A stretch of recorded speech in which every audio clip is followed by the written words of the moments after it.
Hi guys, Oinai desu. Welcome to my channel where I play random games from my collection.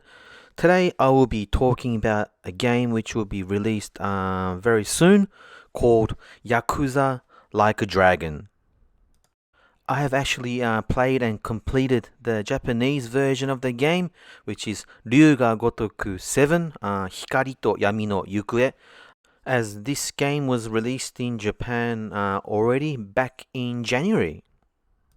I am a huge fan of the Yakuza series, but I honestly did have doubts about this particular game because it was going away from its the usual action game to an RPG style, and it also be having a new main character. It's no longer Kiryu Kazuma like all the other previous games, but a brand new character called Kasuga Ichiban.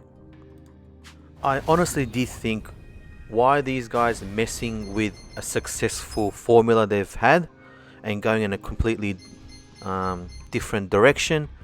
But they proved me wrong because I absolutely enjoy this game. I enjoyed it so much that I completed the game 100% and got all the trophies.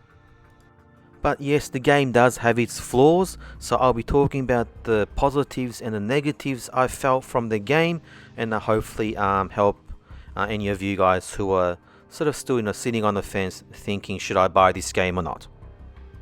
Okay, so the first thing I noticed when I reinstalled the game to get some footage for this video, my trophy progress has gone down to 84%, and I was like, what the hell? Because as I mentioned before, I completed 100%. So to check on what the hell has happened, I went into the details, and what I found was that there was a new category where it says Premium Masters Pack. So basically what they've done is they've added more trophies into the game for the premium new adventure part, which is fine. I thought, oh sweet, I'll start playing that one to get some footage for this video. But back at the title screen, I can't start this premium new game mode because it's grayed out. But then I find out that for you to be able to play this damn mode, you need to download a paid DLC which costs roughly $10 bloody.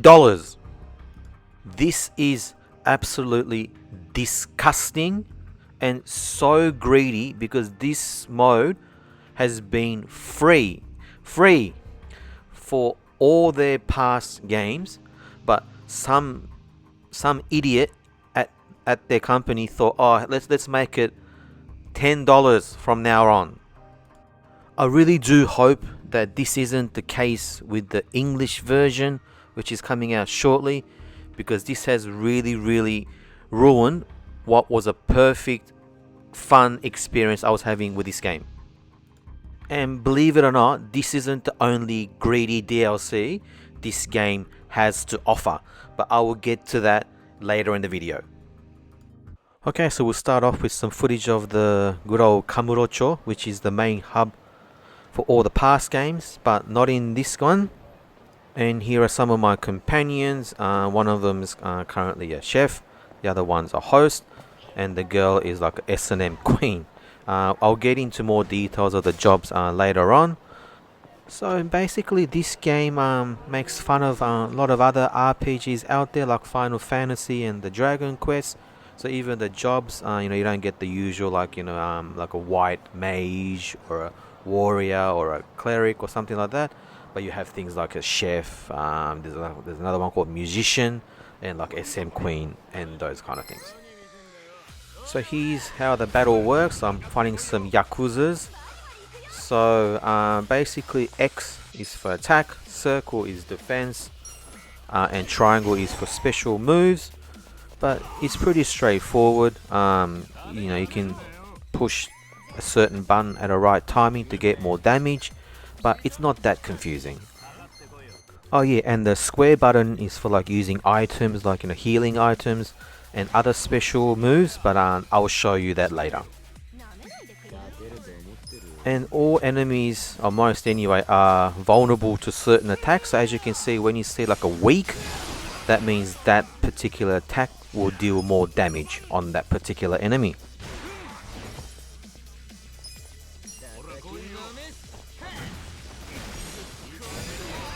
You can also push the guard button at the right timing to reduce the damage, but as you can see, I'm really crap at it.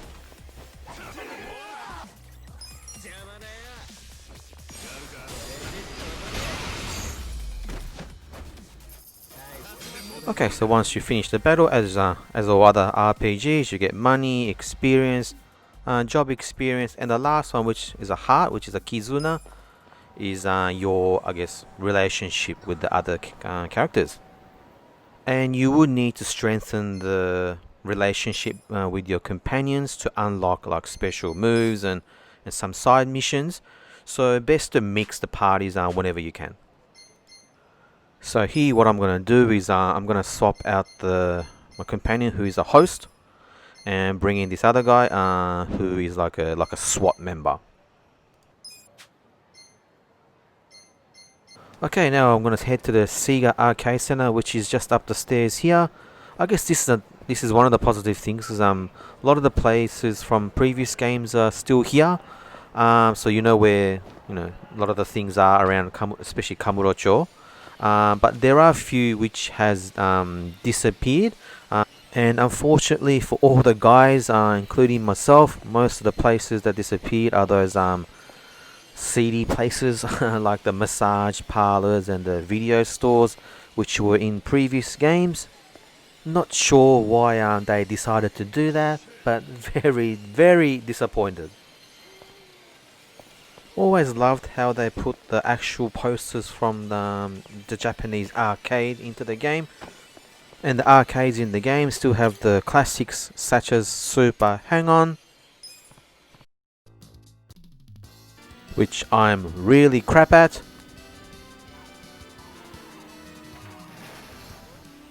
And everyone's favorite, Outrun.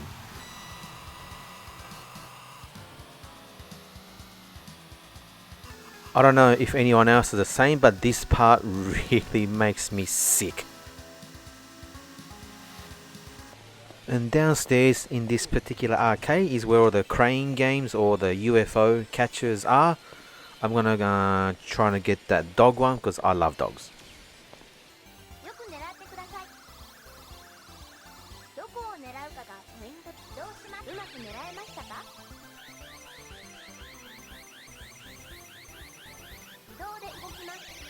Shit.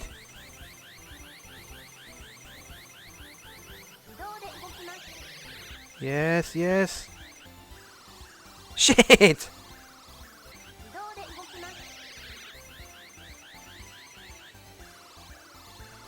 Oh, come on, don't drop her. Oh, finally.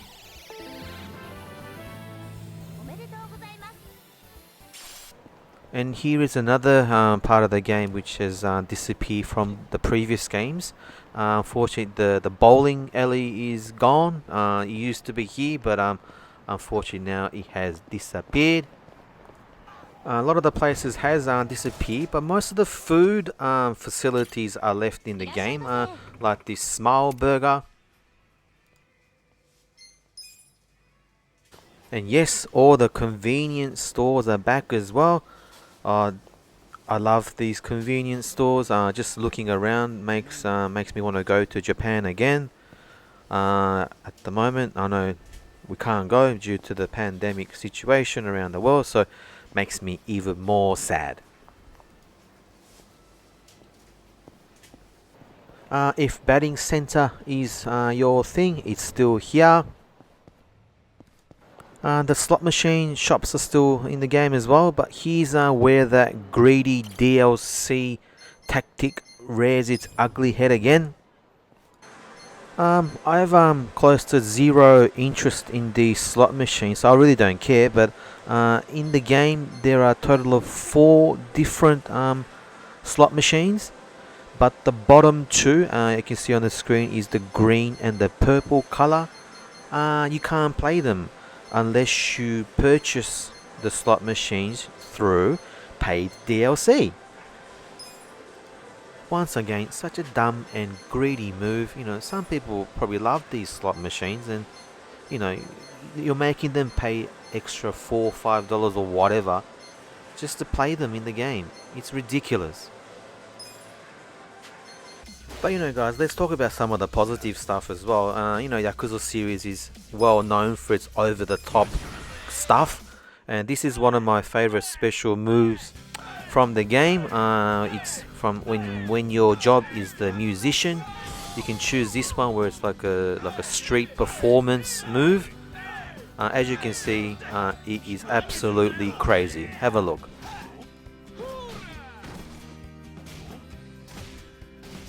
As you can see, the people watching your performance is so into your song, they don't even realize they're kicking the crap out of this guy on the ground. It's just fucking hilarious.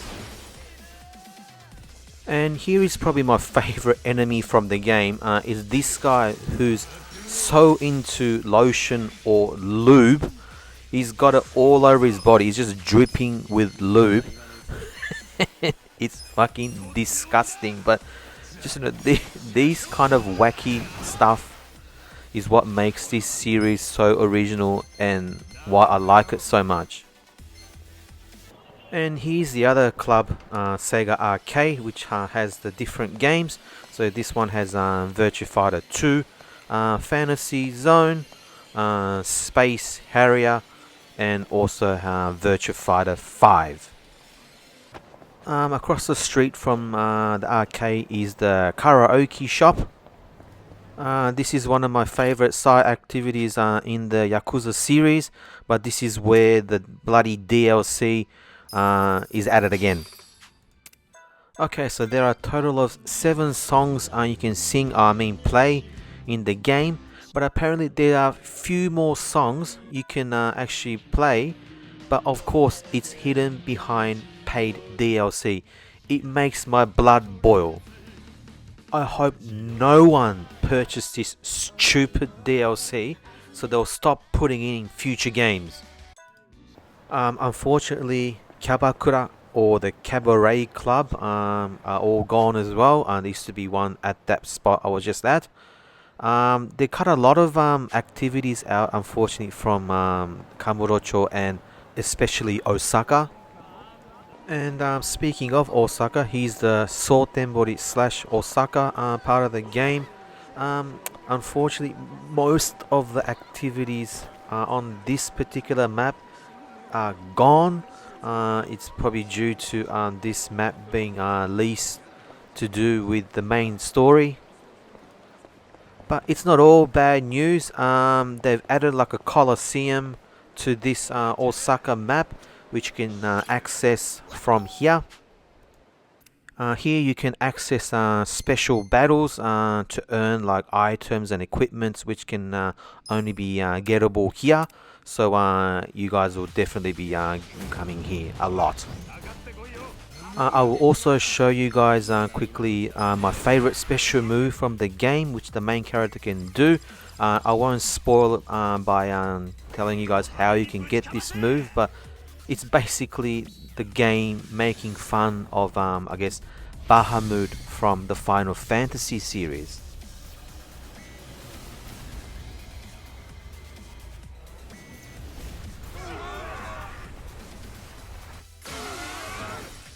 And also, after a certain part of the main story, you have access to this delivery help during battle, which you can access by pushing the square button. Which is basically you pay and these special characters will come into the battle to help you.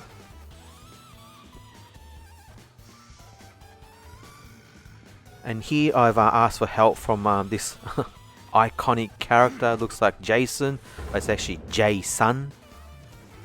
They have a lot of these funny moments in the game, which is fantastic. I enjoyed it quite a bit. And in this delivery help option, you know, there are some cameo appearances from some of the characters from the past games, which I won't spoil it in this video. Well, at this stage you might be thinking, geez, there's not much stuff to do in this game, but don't worry, this is the third map and the main hub of this particular game. It's Yokohama. This is the map which is filled with activities which everyone's probably used to from all the past games. I think I found me in the game.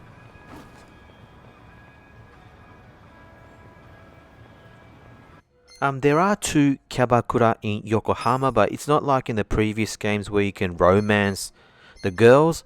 It's basically there just to sort of strengthen your relationship status with your companions. It's disappointing that you can't go out with the Kyabakura girls like before, but don't worry, you can still have romance in this game, but I won't spoil it here. There are so many activities you can do in Yokohama, but by far my favorite is this one that you can do through your phone in the game called Sujimon, which is, I guess, they're mocking or parodying Pokemon, because Sujimon means like people like a Yakuza, like a mafia type of people. And you need to collect all 252 of them. There are so many enemy variants in the game, and it is so much fun, filling up your list. Yes, there are some color variants, but there's not like there's 15, 20 of the same character with just different colors. I'd say maybe 3 or 4 at max. And yes, my favorite lube guys are in the list as well. And with this many different enemy types, it does keep the battle refreshing to a certain point. I know the IGN reviewer said it gets so repetitive, it's so boring, but it's an RPG game. What do you expect? You know what I mean? So, because yes, you do need to grind and level up like all RPG games. So I don't know what that guy was on about. And here are two facilities you'll be using a lot. First one is this, like a factory where you go to level up your equipments, like your weapons and your armor. And in my opinion, the girl here is by far the cutest in the game.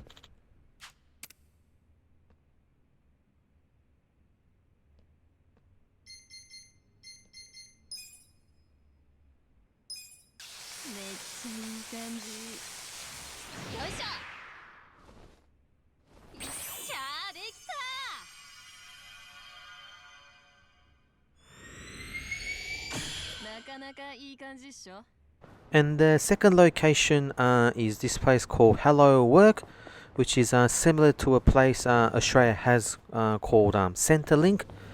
It's basically a place where people who has no work go to find jobs, but in this game you need to come here to actually change jobs.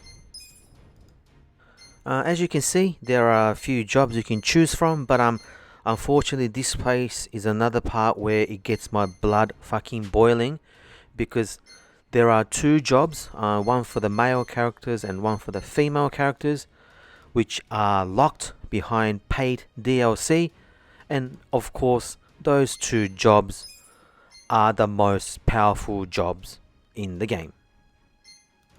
There's also a place inside the Central Park where you can go and do some kart racing, similar to Mario Kart.